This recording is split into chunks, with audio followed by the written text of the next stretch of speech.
Okay, so we starting the chapter real number, chapter number 1 of class 10 mathematics. Real numbers. Okay, तो class 9th में एक chapter था number system. पहला chapter class 9th में क्या था? Number system. Number system chapter में आपने कितने टाइप के नंबर्स होते हैं उनके बारे में आपको पता है. सबसे छोटे नंबर्स होते हैं नेचुरल नंबर. नेचुरल नंबर से बड़े नंबर होते हैं होल नंबर. होल नंबर से बड़े नंबर इंटीजर्स. इंटीजर से बड़े नंबर रियल नंबर. इंटीजर से बड़े रेशनल नंबर. और रेशनल और इरेशनल को मिलाकर के जो फैमिली बनती है उसे क्या बोलते हैं? Real number. ओके, तो what is real number? Real number is the combination of two sets. दो फैमिली का कॉम्बिनेशन है, rational number and irrational number. Okay, तो पहली लाइन तो हम अपनी कॉपी में लिख सकते हैं कि real number is equals to rational number. Rational numbers and irrational number. तो रेशनल नंबर और इरेशनल नंबर को मिला के जो फैमिली बनती है that is called real number. Real number को किससे शो किया जाता है? कैपिटल आर से. कैपिटल आर से. ओके, और आप किसी भी रियल नंबर को नंबर लाइन पे ड्रॉ कर सकते हो. तो सेंटर में 0 होता है, यहां पे positive numbers 1 2 3 etcetera and -1 -2 -3 dot dot dot etcetera. Okay, तो रियल नंबर को आप यहां पर नंबर लाइन में प्लॉट कर सकते हो. कोई भी रियल नंबर, अभी आपके मन में जो भी नंबर आ रहे हैं वो रियल नंबर ही है, वेदर वो रेशनल आ रहे हैं या इरेशनल आ रहे हैं. आपके मन में आ रहा है 1/2. 1/2 जो नंबर है वो P/Q की फॉर्म का है, मतलब ये रेशनल नंबर है.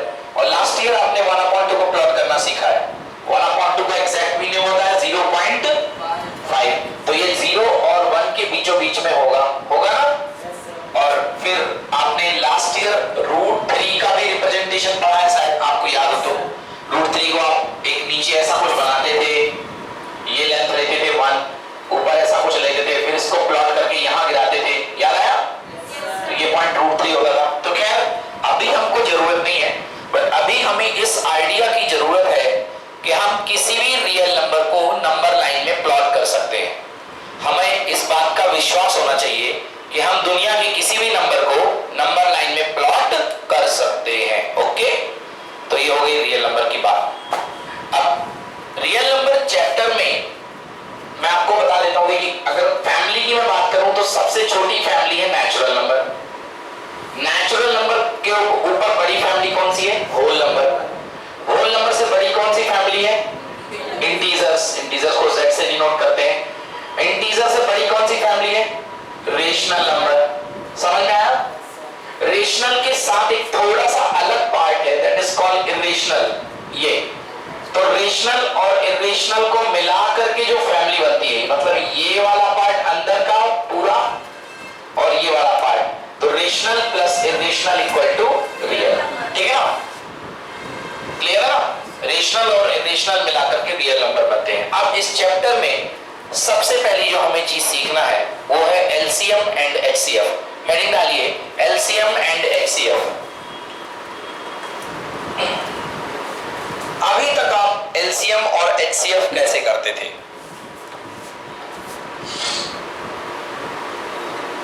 आप जो एलसीएम और एचसीएफ अभी तक पढ़ते आए हैं उस मेथड का नाम है प्राइम फैक्टराइजेशन मेथड. आज तक आपने एलसीएम और एचसीएफ प्राइम फैक्टराइजेशन मेथड से पढ़ा है. ओके, एलसीएम और एचसीएफ आपने प्राइम फैक्टराइजेशन मेथड से पढ़ा है. तो हमारा टॉपिक चल रहा है एलसीएम एंड एचसीएफ. ओके, अब देखिए फास्ट. गुड इवनिंग, बड़ी जल्दी से. अगर आपके पास कोई दो नंबर है, गुड इवनिंग, अगर आपके पास कोई दो नंबर है और उनका एलसीएम निकालना है, आप कोई भी अपने मन से दो नंबर बोल दीजिए. 26 और 48. देखिए आपने हमसे नंबर क्या बोला? 26 और 26 and 48। आप इनका एलसीएम कैसे निकालते हैं? एक तरीका ये है, इसको बोलते हैं प्राइम फैक्टराइजेशन मेथड।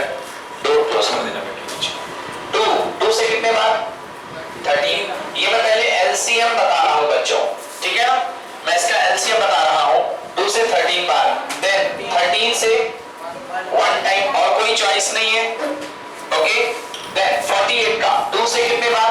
24, 2 से 12, 2 से 3 से 1। अब आप यदि इनके एलसीएम की बात करेंगे तो इनका एलसीएम कैसे निकालेंगे? देखिए, एलसीएम निकालने के लिए आप लिखेंगे 26 equals to 2 into 30 and 48 equals to 2 into 2 into 2 into 2 into 3।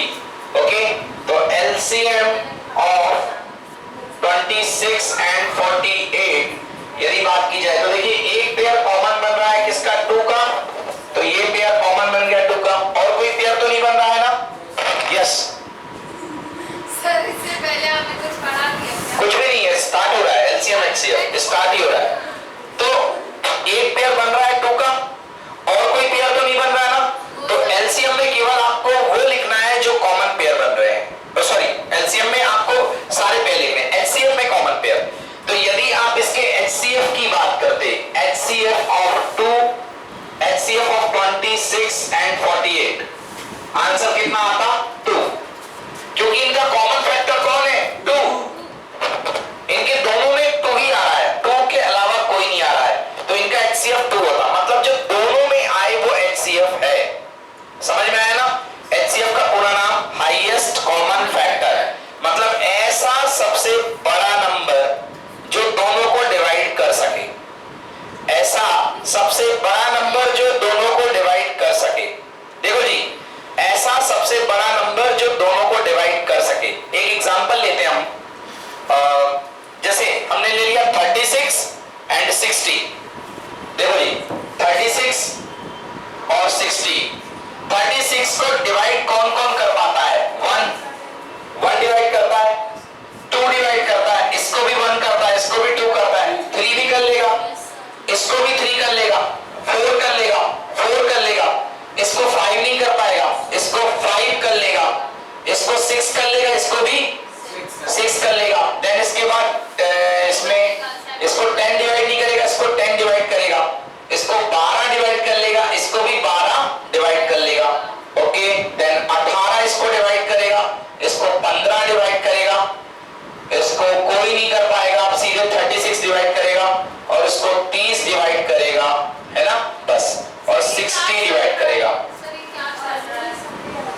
हम इसके फैक्टर लिख रहे हैं कि 36 को कौन कौन डिवाइड कर सकता है। समझ में आया?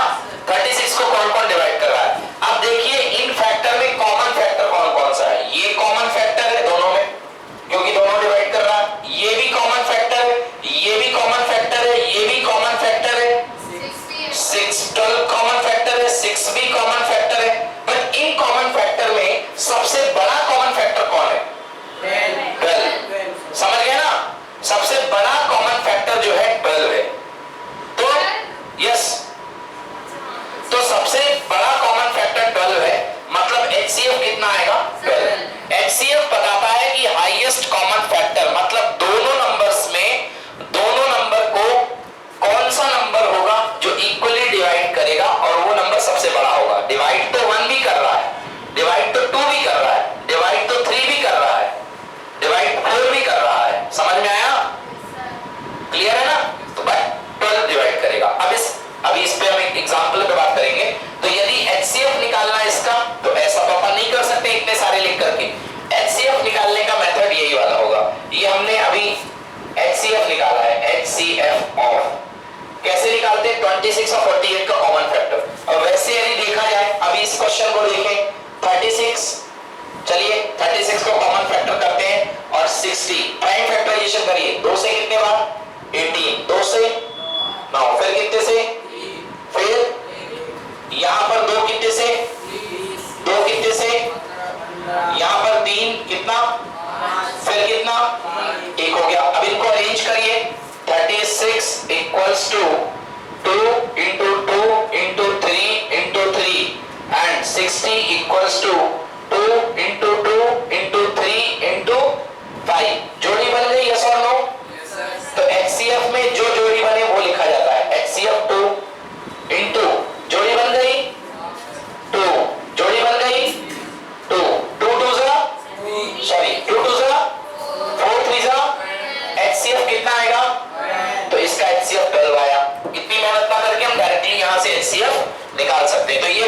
एचसीएफ निकालने का एक तरीका।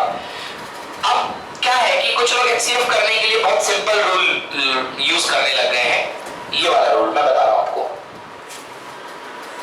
36 और 60 एचसीएफ तब तक लेना है जब तक कि दोनों में डिवाइड जा रहा है। अगर पूरा डिवाइड कर दोगे तो एलसीएम आ जाएगा। अगर लास्ट तक 1 ला दोगे तो क्या आ जाएगा? एलसीएम। और जब तक दोनों में जा रहा है तब तक एचसीएफ। 2 से डिवाइड करो, कितने बार? 18 और कितना? 30। 2 से जाएगा 9 और 15। अब ऐसा कोई नंबर दोनों में जाए? हाँ, 3 से 3 और 5। अब दोनों में नहीं जा रहा ना, तो यहां तक की जो बारात बनी ना वो एचसीएफ है। क्या है वो? एचसीएफ। देख लो आंसर 12 आएगा। कितना आएगा? 12। तो एचसीएफ ऐसे निकाला जाता है, ठीक है ना। अब एलसीएम देखो, एलसीएम का मतलब होता है लीस्ट कॉमन मल्टीपल, सबसे छोटा कॉमन मल्टीपल। कॉमन मतलब जो दोनों में हो। चलो देखते हैं कि लीस्ट कॉमन मल्टीपल हमारे पास नंबर कौन है? 36 और 60। 36 और 60। बट यदि हम इनका मल्टीप्लिकेशन देखेंगे तो हमें बहुत प्रॉब्लम हो जाएगी। ओके, तो थोड़ा शॉप में जाके मैं तुम बोल दो कि साउंड कम कर लें, मैं डोर लगा देता हूं।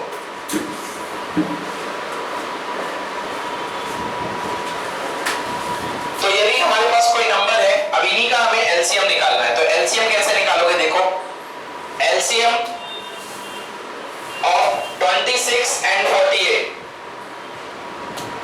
ध्यान देंगे बच्चे सभी, 26 और 48 का एलसीएम निकालना है। ये देखिए एक पेयर बन गया था ना, ये तो रखेंगे एक पेयर जो बन गया। अब जो नहीं बने हैं उनको भी सबको रखोगे। 13 पहले वाले में ये वाला आ गया। 2 2 2 3 2 2 2 3। सॉल्व कर लीजिए, जो एलसीएम आएगा वो ये होगा। क्लियर हुआ नहीं हुआ? एलसीएम में मतलब pair plus without pair. HCF में ओनली पेयर। एचसीएफ में केवल जिनका पेयर बना है वो रखोगे, और एलसीएम में जिनका पेयर बना है वो भी लोगे और जिनका पेयर नहीं बना वो भी लेंगे। देखो एक बार फिर से, आपको निकालना है एलसीएम ऑफ 36 एंड 60, ठीक है ना। ये पेयर बन गया था एक बार, ये पेयर बन गया दूसरी बार, ये पेयर बन गया तीसरी बार, मतलब 2 इंटू 2 इंटू 3। यहां तक तो क्या आ गया? एचसीएफ। क्या आ गया? मतलब एचसीएफ तो ऑलरेडी एलसीएम में होगा ही होगा। तो बताओ बड़ा कौन होगा? एलसीएम बड़ा होता है कि एचसीएफ? अरे एलसीएम बड़ा होगा, क्योंकि एचसीएफ तो इतना ही हो गया। अब इसमें कुछ और मल्टीप्लाई होने वाला है। कौन? जिनकी रब ने बता दी जोड़ी नहीं बनी है। ये देखिए 3 नहीं बनी और 5 नहीं बनी है, तो मल्टीप्लाई बाई 3 मल्टीप्लाई बाई 5। तो एचसीएफ तो ऑलरेडी आ गया ना इसमें, तो जो एलसीएम आएगा वो क्या होगा? बड़ा। तो LCM is always greater than HCF. Clear हुआ? ठीक है ना। तो ये ऐसा हो गया, ठीक है ना। हाँ, ये हो गया 3 इंटू 5, 3 इंटू 5 एक्स्ट्रा कर दिया, तो ये एलसीएम निकाल लिया, ये एचसीएफ निकाल लिया। बट अब आप देखो इसका वैल्यू कितना आएगा। तो यहां तक तो हमारा 12 आ गया था, ये आ गया 3 इंटू 5, 12 5 जा 60, 60 इंटू 3 हाउ मच? 180। मतलब इनका एलसीएम जो है 180 है। इस मेथड से देख लो, जब तक डिवीजन दोनों में जाए तब तक एचसीएफ। अब आपने कहा कि नहीं मुझे तो इंडिविजुअल करना है, 3 का जा चुका, अब किससे करोगे? 3 से। पूरे तो नहीं जाएगा, एक आएगा, यहाँ पे क्या आएगा? 5। अब किससे करोगे? ये देखिए दोनों 1 1 बन गए। तो जब आप 1 1 लाने के लिए काम करते हो तो दैट इज कॉल्ड एलसीएम। तो यहां तक 12 आ गया था, 12 में 3 का मल्टीप्लाई करो और 3 में किसका? 5 का। आंसर कितना आएगा? 180। ठीक है ना। तो ये हमारी लास्ट कुछ क्लासेस की मेथड थी जिसमें हम एलसीएम और एचसीएफ फाइंड किया करते थे। इस मेथड का नाम है प्राइम फैक्टराइजेशन मेथड। मुझे लगता है कि आप सभी से ये मेथड बनती होगी। ओके, अच्छा, इसी मेथड को थोड़ा सा एक और नाम दे दिया जाता है फैक्टराइजेशन करने का नाम। हम सीख रहे हैं फैक्टराइजेशन, उसका नाम है फैक्टर ट्री मेथड। कभी बनाया ट्री? Factor tree. तो हमारे सिलेबस में इस बार भी फैक्टर ट्री है। तो कुछ नहीं, अपन जैसे इसको डिवाइड किया करते हैं ना, तो उसको ब्रांचेस बना दिया करते। देखिए ये देखिए, जैसे हमारे पास कोई नंबर है 48, 48 है। बोलो बच्चों 48 को किससे डिवाइड किया? 2 से। तो क्या आ गया? 24। 24 को किससे डिवाइड करेंगे? 2 से। फिर क्या आएगा? 12। 12 को फिर किससे करेंगे? 2 से। फिर कितना आएगा? 6। और फिर 6 को किससे करेंगे? 2 से। तो कितना आएगा? 3। फिर 3 को किससे करेंगे? 3 से। तो कितना आएगा? 1। समझ में आया ना? अब इस पर क्वेश्चंस कैसे आते हैं एग्जाम में? आपको कोई 2 नंबर दे देगा और एक नंबर मिसिंग कर देगा। फॉर एग्जांपल ये नंबर आपको मैंने दे दिए 12 और 2, 2 और 12, बताओ यहाँ पे क्या होगा? ये अंदाजा लगा दोगे ना? फिर कोई दिक्कत नहीं है। समझ में आया ना? कोई भी एक नंबर आपको मिस कर देगा, ठीक है ना? कुछ भी हाँ इंटू कर देंगे, ठीक है ना? तो आपको पता लगाना पड़ेगा। जैसे एग्जांपल के लिए मान लो ये नंबर मिस कर दिया आपको, तो पूछ रहा है मतलब 48 को किससे काटा होगा कि 24 बना होगा? 2। मतलब इससे डिवाइड कर दोगे इसको तो दूसरा टुकड़ा आ जाएगा। क्यों? ये उसके टुकड़े हैं ना, तो एक टुकड़े से डिवाइड कर दो तो दूसरा टुकड़ा आ जाएगा। तो ये 1 मार्क्स का क्वेश्चन आता है। इस पर मैं ज्यादा इंपॉर्टेंस नहीं दे रहा हूं, ये आप बुक से देख लेना।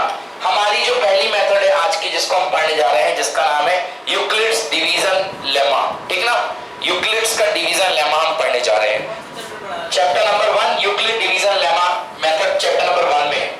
आप लोग कॉपी में हेडिंग डालिए finding of HCF by Euclid's division lemma.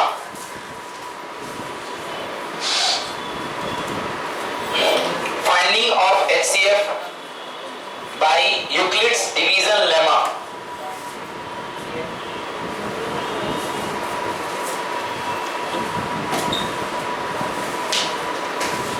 तो यूक्लिड डिवीजन लेमा का यूज करके हम एचसीएफ निकालना अब आपको बताएंगे कि यूक्लिड डिवीजन लेमा का यूज करके एचसीएफ कैसे निकाला जाता है। अभी तक आप एचसीएफ निकालते थे प्राइम फैक्टराइजेशन मेथड से, बट अब हम एचसीएफ प्राइम फैक्टराइजेशन मेथड से नहीं निकालेंगे।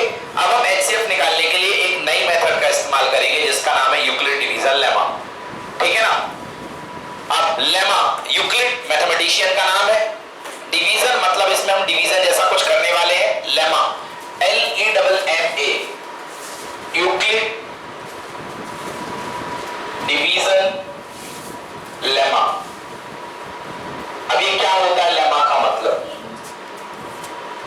लेमा का मतलब यूक्लिड तो मैथमेटिशियन का नाम है, डिवीजन का मतलब डिवीजन, लेमा का मतलब एक ऐसा स्टेटमेंट जिसकी मदद से आप एक नया स्टेटमेंट प्रूव कर सकते हो। एक ऐसा छोटा स्टेटमेंट जिसकी मदद से आप एक नया मैथमेटिक्स में स्टेटमेंट प्रूव कर सकते हो, उसको लेमा बोलते हैं। ये मैंने आपकी जानकारी के लिए बता दिया, आपको कोई जरूरत नहीं है लेमा की डेफिनेशन याद करने की। समझ में आया? लेमा मतलब एक ऐसा स्टेटमेंट जिसकी मदद से आप नया स्टेटमेंट प्रूव कर सकते हो। क्लियर है ना? अभी आएंगे तो मैं समझा दूंगा। ये कहलाता है Euclid division lemma. Euclid division lemma ने क्या बताया? यूक्लिड ने ये बताया कि अगर आपके पास कोई नंबर है a, जिसे आप बोलते हो डिविडेंड, क्या बोलते हो? जिसको बीच में रखा जाता है उसे आप डिविडेंड बोलते हैं। अगर आप किसी नंबर को a इंटीजर, क्योंकि अपन किसका डिवीजन करते हैं? इंटीजर का ही तो करते हैं। फिलहाल अपन पॉजिटिव इंटीजर का करेंगे। पॉजिटिव इंटीजर मतलब नेचुरल नंबर, पॉजिटिव इंटीजर मतलब हाँ, तो बट बोलते पॉजिटिव इंटीजर है क्योंकि ये लेमा लगता है इंटीजर्स पे। तो अगर आपके पास a कोई पॉजिटिव इंटीजर है और अगर आप उसको b किसी इंटीजर से डिवाइड कर रहे हो, कोई इंटीजर है b, कुछ ना कुछ तो दोनों नंबर होंगे ना, जैसे 4 है, यहाँ पे 2 है, तो ये भी इंटीजर है, ये भी इंटीजर है। तो डिवाइड करोगे तो डिवीजन की कृपा से आपको 2 नंबर प्राप्त होंगे, एक बनेगा कोशिएंट और एक बनेगा रिमाइंडर। 2 नंबर प्राप्त होंगे। ये नंबर आपने अपने जेब से लिखे कि डिवीजन करने के बाद आए? डिवीजन करने के बाद। तो when you divide any integer a, that is dividend, by some integer b, that is divisor, then you will have 2 integers q and r, q and r,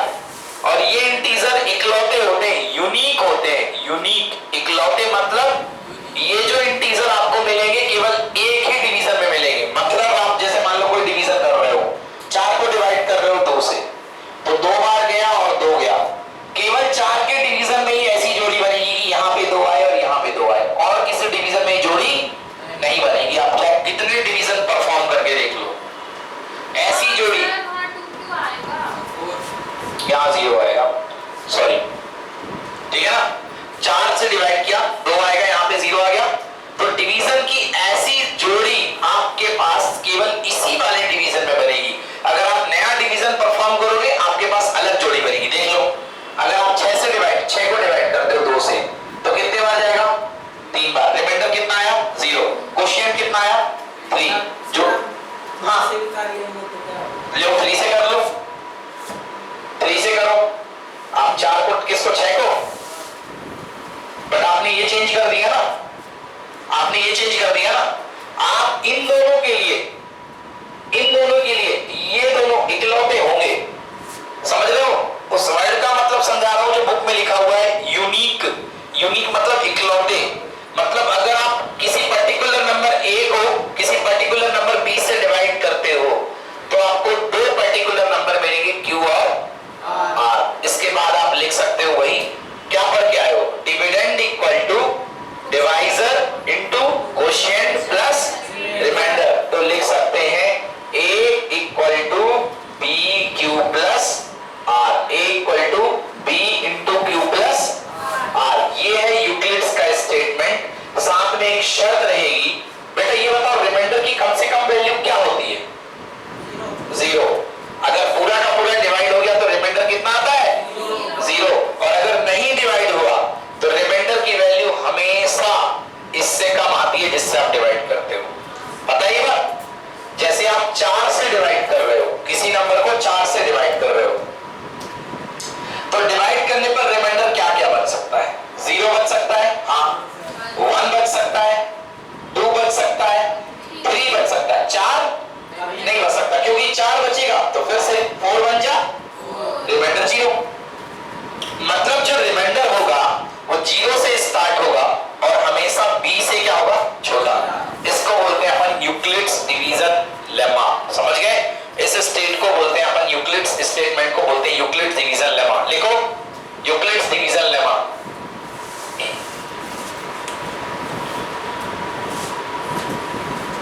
a equals to bq plus r is between 0 to b। हाँ, बस statement है, इसको statement बोलते हैं। This is called mathematical statement. Okay, theory आपकी book में लिखी हुई है, वही बात जो मैंने बोली। If you have any integers a and b, if you divide a by b, then you will have 2 new integers q and r, such that a equals to bq plus r and the value of r is between 0 to b। r की value 0 से लेके b के बीच में होगी, but 0 पे equality लगाना है, b पर इक्वालिटी नहीं लगाना। b पर इक्वालिटी क्यों नहीं लगाना? आ गया समझ में? हाँ, क्योंकि जिससे डिवाइड करोगे उससे छोटा रिमाइंडर आएगा, 0 हो जाएगा बट ये होगा नहीं। यस, अब अगला स्टेप है finding of HCF by Euclid's division lemma. Finding of HCF by Euclid's division lemma. 2 number का HCF फाइंड करना, 2 नंबर का HCF फाइंड करना, हाईएस्ट कॉमन फैक्टर फाइंड करना by using Euclid's division lemma. ठीक ना? तो यूक्लिड के मेथड से हम HCF कैसे फाइंड करेंगे? लिखिए question number 1, find the HCF of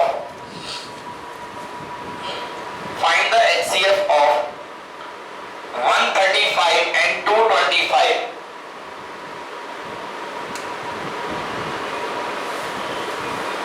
Find the HCF of 135 and 225 by Euclid's division lemma।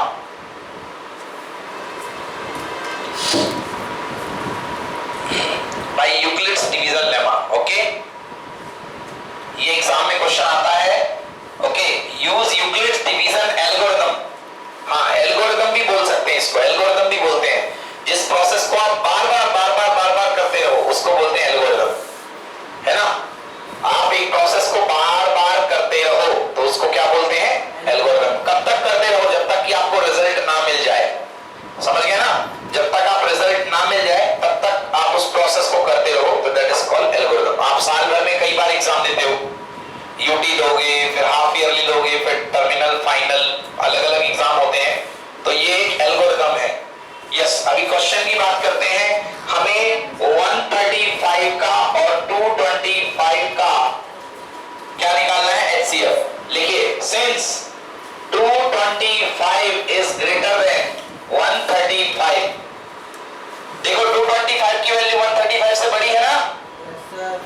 225 is greater than 135, किससे किसको डिवाइड करोगे? 225 को 135 से या 135 को 225 से? Okay, so on dividing 225 by 135 using Euclid's division lemma we can write, Euclid division lemma से आप लिख सकते हो। चलो देखो, 225 को आपने 135 से डिवाइड किया, बातें मत करो, 225 को 135 से डिवाइड किया, इतना इजी चैप्टर नहीं कि आप बात कर सको और समझ में भी आ जाए। डिवाइड करिए, कितने बार जाएगा? 1 टाइम्स 135, कितना बचा? 0, और यहां पर कितना आएगा? 1। अच्छा देख लो एक बार, हाँ यहां पर कितना? 0, कुछ नहीं बचा, समझ गया ना? तो आप लिख सकते हो by Euclid division lemma you can write dividend equal to 135 into 1 plus कितना? 90, लिख दिया। अब दो चीजों पर यूक्लिड डिवीजन लेमा आपको फिर से लगेगी। देखिए यहां पर दो चीजें, 1 आया, ये 135 और 90, दो चीजें आपको मिली।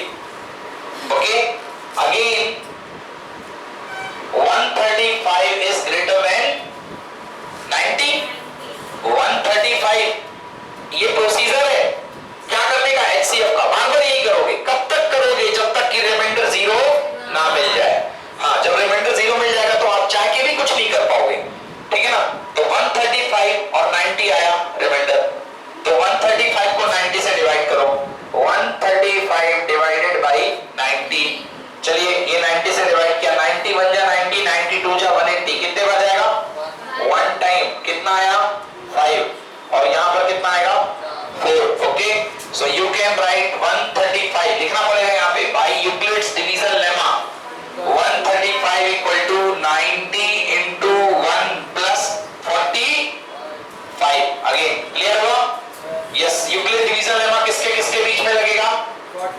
40 and 90। अगेन राइट 90 और greater than 45, then by Euclid division lemma we will have two integers. 90 को डिवाइड किया, 90 45 से डिवाइड किया, कितने बार? 290 प्लस कितना? 0, तो 90 इक्वल टू 45 into 2 प्लस कितना? 0। लास्ट टाइम का डिवाइजर क्या मिला? 45। अब रिमाइंडर कितना आ चुका है? 0, तो लास्ट टाइम का डिवाइजर 45 है, hence HCF equal to 45। Note it down, note करिए। In this way you will find HCF, remainder divisor दोनों की जोड़ी बनाओ, बार बार डिवाइड करो, ये बार बार प्रोसीजर कर लेना, that's why it is called algorithm. हाँ, on dividing 225 by 135 using Euclid division lemma we can write, using Euclid division lemma we can write, Euclid division lemma का इस्तेमाल करते हुए हम लिख सकते हैं कि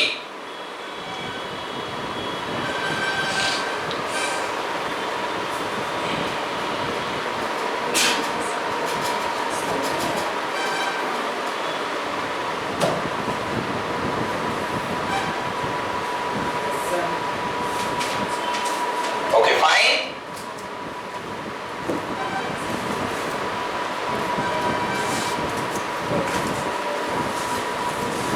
हाइड्रेंजिया का प्लांट नहीं देखा? ये तो देखा होगा ना? This is hydrangea. Yes,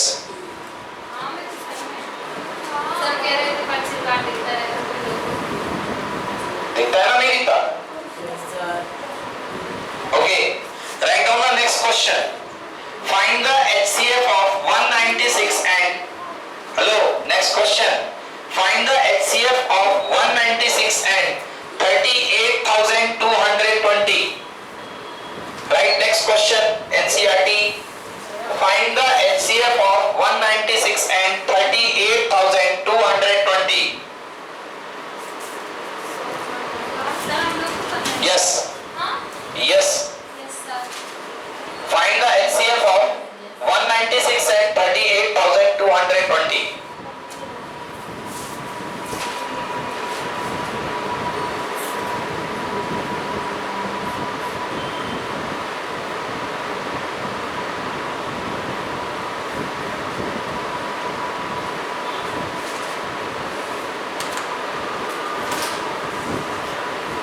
Write the first statement. Since 38,220 is greater than 196, so by applying Euclid division lemma to 38,220 and 196, लगाइए 38,220 और 196 में यूक्लिड डिवीजन लेमा लगाइए।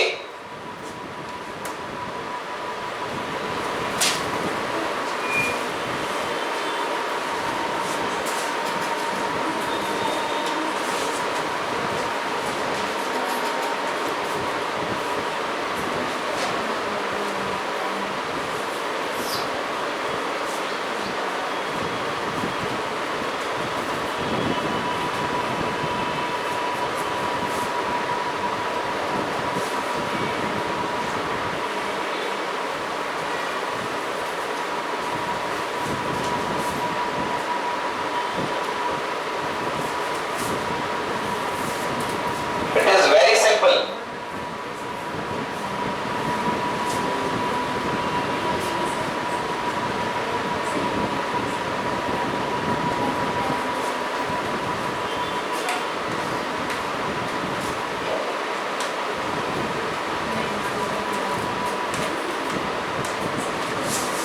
Yes, क्या हुआ?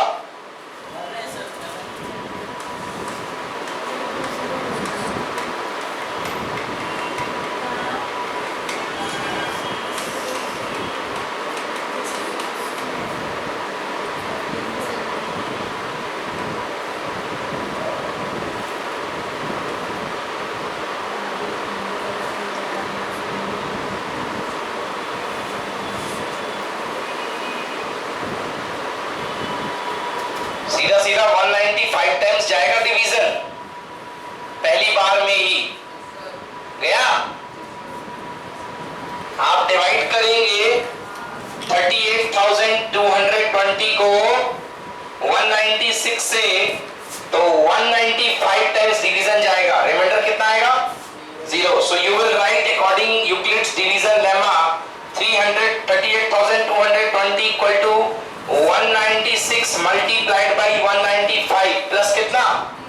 0. यस और नो? तो क्या हो गया डिवाइजर? 196. 195 तो क्वोशिएंट है, 196 हुआ डिवाइजर, यहीं पर स्टॉप हो गई। So your HCF equal to 196। एक स्टेप का, ओके, केवल डिवीजन करना है। नहीं आया समझ में? क्या आ गया समझ में? हाँ, तुम्हें नहीं आया बेटा? आ गया? चलिए, हाँ बेटा, क्या हुआ? अरे अच्छा, ये डिवाइड करना पड़ेगा ना, 196 1 जा 196, पता थोड़ा ना चला मुझे, डिवाइड करने के बाद आया ये। और डिवाइड करोगे तो कैंसिल तो हो जाएगा ऑब्वियसली। ओके, नेक्स्ट क्वेश्चन, सीधा नेक्स्ट क्वेश्चन। हाँ, find the HCF of 867 and 255, right homework. 867 and 255 बन जाएगा? 867 and 255, हाँ होमवर्क, सिंपल कर चुके ना, 2 क्वेश्चन ऐसे, वही प्रोसेस है। 867 को 255 से डिवाइड किया, देखो 3 बार गया, 102 आया रिमाइंडर, 102 को 255 के साथ फिर से लगा दो, तो 255 इक्वल टू 102 इंटू 2 प्लस 51, 51 को किसके साथ? 102 के साथ, फिर अपने पास कितना आ गया? 51, 102 को 52 प्लस 0, सो लास्ट टाइम में क्या आया डिवाइजर? तो HCF कितना होगा? 51, hence answer HCF equal to 51. I feel there is no any problem, yes or no? Okay, so चलते आगे, next. Yes, अब हमारे पास नेक्स्ट क्वेश्चन है, show that any odd integer in the form of 6q plus 1, 6q plus 3 and 6q plus 5। देखिए, अभी मैंने आपको बताया, ये क्वेश्चन कैसा दिख रहा है आपको? स्टेटमेंट दिख रहा नहीं दिख रहा? ये स्टेटमेंट है, क्या कह रहा है कि शो करो कि कोई positive odd number 6q plus 1 की फॉर्म का होता है, 6q प्लस 3 की फॉर्म का होता है, या 6q प्लस 5 की फॉर्म का होता है। कोई भी ऑड नंबर या तो वो 6q प्लस 1 की जैसा दिखेगा, या वो 6q प्लस 3 की जैसा दिखेगा, या वो 6q प्लस 5 की जैसा दिखेगा। ऐसा आपको दिखाना है। अब आपको थोड़ा टेस्ट करना है कि ये बात सही बोल रहे हैं कि नहीं बोल रहे हैं। आप क्यू का मतलब क्या होता है? इंटीजर। बच्चों एक जगह कोई भी इंटीजर ले लो, क्यू की जगह कुछ इंटीजर बोलो। 4 चलो रखो यहाँ पे। 6 गुणे 4 प्लस 5 24 प्लस 5 कितना आया? 29। ऑड है कि नहीं है? है ना? ऑड तो है। मतलब ये स्टेटमेंट बिल्कुल सही है कि ये जो स्टेटमेंट अपन को आंसर दे रहा है, ये क्या दे रहा है? 29 ऑड नंबर दे रहा है। बट ऐसे हम रख के थोड़ा ना प्रूव करेंगे कि हम 1 रखेंगे, 2 रखेंगे, करते करते करते हम 5000 पे पहुंचेंगे, फिर 1 लाख पे पहुंचेंगे, फिर टीचर हमें जगाने आएगा, बेटा टाइम हो गया पेपर का, देके कॉपी जाओ। फिर हम कहेंगे आप सर हमारे घर चलो, हम 1 लाख तक वैल्यू रखेंगे अभी, है ना? तो ऐसे सारी वैल्यूज तो हम रखेंगे नहीं, हमको स्टेटमेंट मेथड से प्रूव करना है। दरअसल हम कर क्या रहे हैं? हम यहाँ पर एक स्टेटमेंट को प्रूव करना चाह रहे हैं और विद द हेल्प एक दूसरे स्टेटमेंट को लेके, क्या बताया था मैंने? लेमा। लेमा मतलब एक ऐसा स्टेटमेंट जिसकी मदद से आप दूसरा स्टेटमेंट प्रूव कर सकते हो।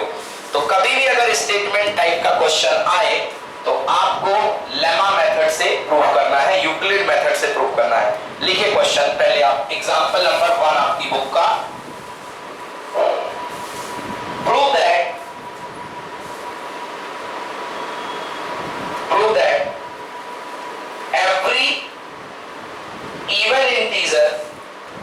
every even integer is existing in the form of 2m.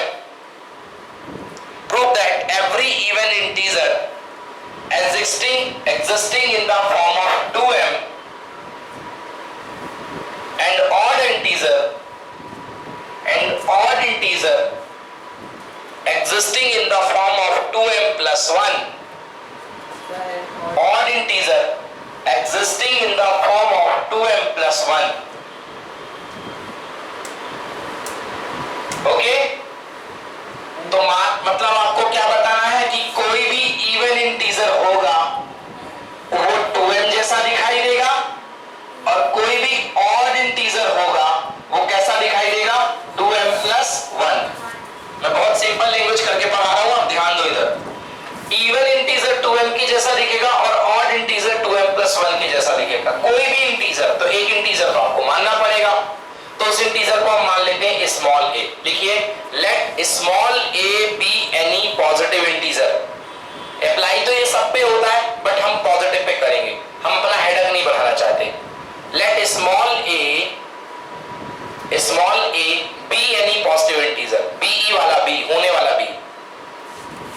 Late small a b any positive integer. Okay? Let small a b any positive integer. माना स्मॉल a कोई पॉजिटिव इंटीजर है। अब a हमारे पास integer है। अब सवाल ये है कि हमको a को या तो 2m की फॉर्म में लिखना है या a को 2m plus 1 की फॉर्म में लिखना है। क्यों?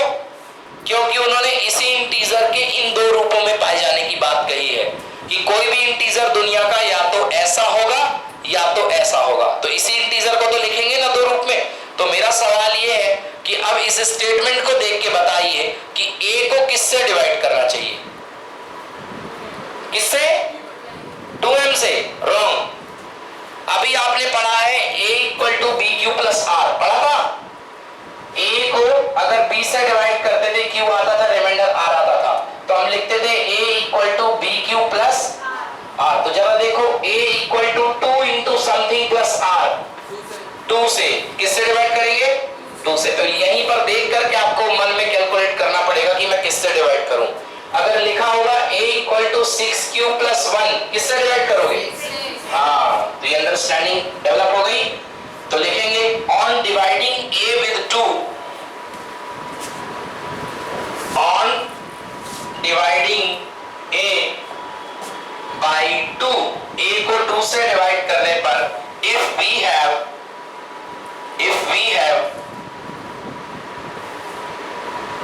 unique integer integers Q and R, अगर डिवाइड करने पर हमारे पास दो इकलौते प्राणी है Q एंड R, A को 2 से डिवाइड करने पर if we have two integers Q and R,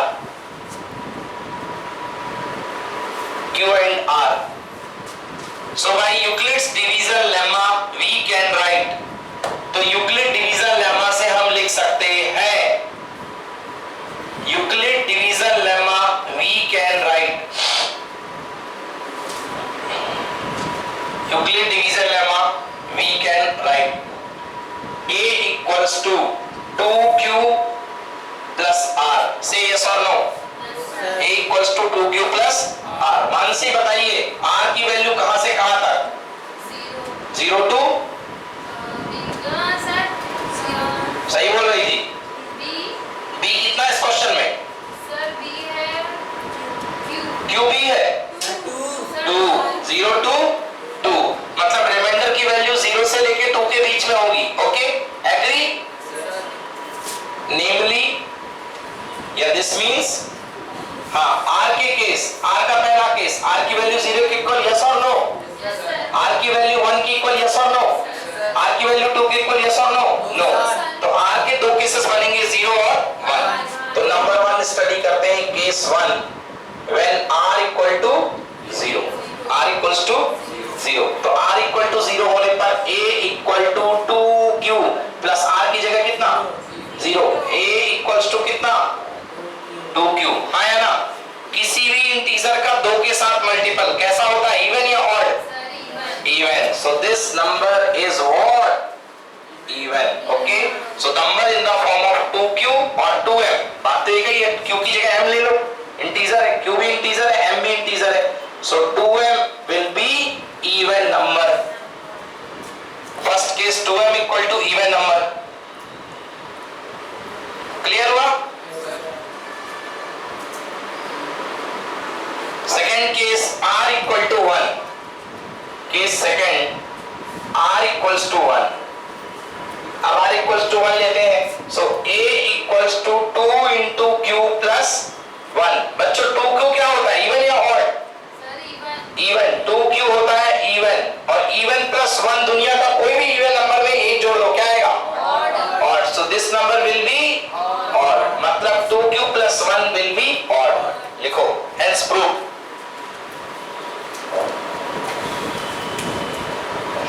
So your number अगर 2 से डिवाइड करोगे तो आइदर इवन होगा या ऑड होगा, दो चॉइस है। अभी धीरे धीरे आपको भी इसके अंडरस्टैंडिंग और डेवलप होगी कि इसके क्वेश्चन आखिर समझाना क्या चाहते हैं आपको। अर्जुन क्लियर हुआ? नहीं हुआ? कहां से नहीं हुआ? कहां से नहीं हुआ? पूरा नहीं हुआ। यहां से A से 2 को क्यों डिवाइड किया, समझ में आया? Q आ गया, R आ गया, A equal to 2Q plus R आ गया। R के केसेस 0 से लेके 2 तक वैरी होंगे, क्लियर है? अब 0 से लेके 2 तक मतलब दो केस 0 और 1। रिमाइंडर की वैल्यू 0 से लेके 2 के बीच में होगी, तो 0 से लेके 2 के बीच के रिमाइंडर बताओ, 1 और 0, क्योंकि 0 पर इक्वल लगा है, हाँ है ना? अब R की वैल्यू 0 रखोगे तो ये मिलेगा, R की वैल्यू 0 पुट करोगे तो ये मिलेगा, नहीं मिलेगा? ये क्या है, इवन या ऑड? इवन। क्यों मिला? क्योंकि 2Q plus 0, 2Q equal to even या ऑड? इवन। 2 का मल्टीपल, 2 का मल्टीपल इवन, और 2Q प्लस 1 मतलब इवन प्लस 1, इवन में एक ज्यादा जोड़ दो, क्या आएगा? ऑड। क्लियर? ओके, रफ कर रहा हूं इसको। Write down the next question from your book. Write down the next question. Show that, show that any positive odd integer, show that any positive odd integer, any positive odd integer, any positive odd integer is of the form 6Q plus 1, 6Q plus 3 और 6Q plus 5, 6Q plus 1, 6Q plus 3 और 6Q plus 5। Show करिए कि जो odd integer होंगे उनकी form ये होगी 6Q plus 1, 6 cube plus 3, 6 cube plus 5। मतलब अभी क्वेश्चन किया, ऑड नंबर कैसे मिल रहे थे? 2m दिख रहे थे या 2m प्लस 1? हाँ, मतलब जो हमको ये क्वेश्चन दिया गया है, ये जो 6 क्यूब प्लस 1 है, 6 क्यूब प्लस 3 है, 6 क्यूब प्लस 5 है, उनको कुछ भी करके हमें किस रूप में दिखाना है? ऑड रूप में। ऑड की फॉर्मेट क्या होती है? 2m plus 1। तो हमको इस फॉर्मेट में दिखाना है, ऑड फॉर्मेट में। आइए इसको क्वेश्चन को करते हैं। लिखिए, late small a b any positive number. Arjun पूरा फोकस रखना। Late small a b any positive number. मान लिया स्मॉल a कोई पॉजिटिव नंबर है, स्मॉल a कोई पॉजिटिव नंबर है। ऑन डिवाइडिंग a बाई, किससे डिवाइड करूं बोलो? 6 से। बिल्कुल सही। On dividing small a by 6। Question लिखा है सबने? हाँ, on dividing small a by 6, if we have unique integers q and r,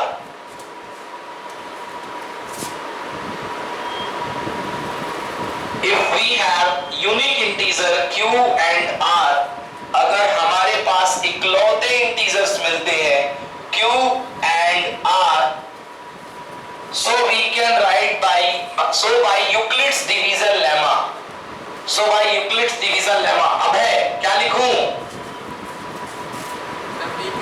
a equal to 6q plus r। good। so by Euclid's division lemma we can write a equal to 6q plus r। Arjun, the value of r starting from 0 and less than 6। the value of r starting from 0 and less than 6। clear? okay, r की value 0 से start, less than 6। Yes, first bench clear है? r की value 0 से लेके, हाँ ठीक है, बोल तो रहा हूं 6 के बीच में। ओके, r की value, so that is r equal to 0 1 2 3 4 5 6। समझ गए? जाग रहे हो। r की वैल्यू 0 1 2 3 4 5 6 वैल्यूज होंगी। ओके, 6 वैल्यूज, क्योंकि 0 इंक्लूड है ना। 6 वैल्यूज हो गई, 1 2 3 4 5 6, मतलब है 5, 0 से लेके 5, टोटल काउंट में 6। तो ये हो गई 6 वैल्यूज r की वैल्यू। अब एक एक करके हम केस निकालेंगे इवन के और ऑड के। बट उसके पहले मैं एक चीज आपसे पूछना चाहता हूं बच्चों, आप बताओ इंटीजर प्लस इंटीजर क्या आता है? इंटीजर, किसी एक इंटीजर में दूसरा इंटीजर जोड़ोगे क्या आएगा? क्या आएगा? कोई जरूरी नहीं है। देखो, एक इंटीजर 2 और एक इंटीजर 3, दोनों को जोड़ दिया, कितना आया? 5। तो इवन है क्या? नहीं, बट इंटीजर तो है ना। तो integer plus integer equal to integer minus integer, integer multiplied by integer, हाँ, इंटीजर डिवाइडेड बाय इंटीजर। कोई गारंटी नहीं है, कोई गारंटी नहीं है। दो चीजें हो सकती हैं, अगर नीचे वाले ने ऊपर वाले को काट दिया तो इंटीजर मिलेगा, और अगर नीचे वाले ने ऊपर वाले को नहीं काटा तो रेशनल नंबर मिलेगा। देख लो कैसे। अगर 4/2 है तो आपने काट दिया, कितनी बार गया? 2 बार। 2 अपने आप में कंप्लीट है, तो ये इंटीजर है। बट आपने लिखा 2/4, ये देख लो, तो ये आया कितना? 1/2, ये इंटीजर नहीं है। तो अपन इंटीजर प्लस इंटीजर की गारंटी लेते हैं, इंटीजर माइनस इंटीजर की लेते हैं, इंटीजर इनटू इंटीजर की लेते हैं। इंटीजर बाय इंटीजर की गारंटी अपन इससे डील ही नहीं करना, अपन को थोड़ी देर अपन आराम करेंगे। चलो अभी इसको सॉल्व करते हैं। ये हो गया case 1। Case 1, r equal to 0, a equal to 6q plus 0, a equal to, क्या मैं इसको बच्चों 2 into 3q लिख सकता हूं? बताता हूं ना, क्या मैं इसको 2 into 3q लिख सकता हूं? 2 गुणे 3 6 हो जाएगा। कारण है उसका ना, अपन को किस फॉर्म में दिखाना है? 2m प्लस 1, 2m प्लस 1 दिखाना है ना। अच्छा, अगर क्वेश्चन में बोला 2q प्लस 1 की फॉर्म में, मेरे ख्याल से इस क्वेश्चन में 2q प्लस 1 की फॉर्म में बोला है, नहीं इवन और ऑड बोला ना। 6q प्लस 1 जो है, हाँ ठीक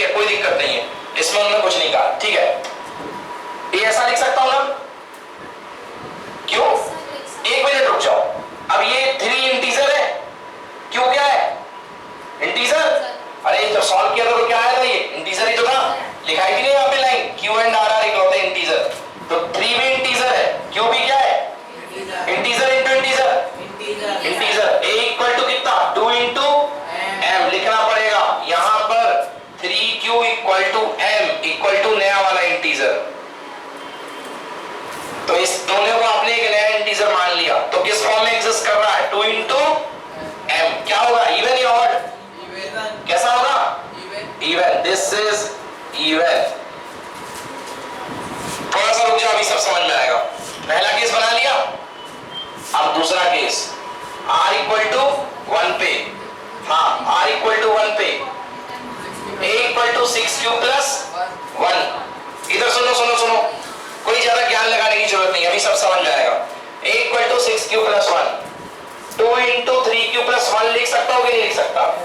तुम्हें इसमें क्या दिक्कत है? 2 गुणे 3 6 होता है ना। पर करने क्यों है सर? इसलिए करना है क्योंकि किस फॉर्म में रिप्रेजेंट करना है? ऑड और इवन तो 2a प्लस 1 से दिखेगा कि नहीं दिखेगा? तो ये हो गया 3q, 3 में 3 क्या है? इंटीजर। q क्या है? इंटीजर इनटू इंटीजर, कोई ना कोई तो इंटीजर आएगा, तो उस इंटीजर का नाम मैंने क्या दे दिया? m plus 1। कैसा दिखा? ऑड या इवन? ऑड। तो पहला ऑड नंबर क्या निकला? 6q प्लस 1 आया ना? तो 6q प्लस 1 ऑड निकल करके आया ना? हाँ, इनकी बात कही गई है, इनके पीछे मत लग जाना कि सर 6q तो ऑड नहीं आया, ये तो नहीं आया ऑड सर, 6q प्लस 0 पूछा ही नहीं है और आएगा भी नहीं। किसके बारे में बोला है? 6q plus 1। अगला r इक्वल टू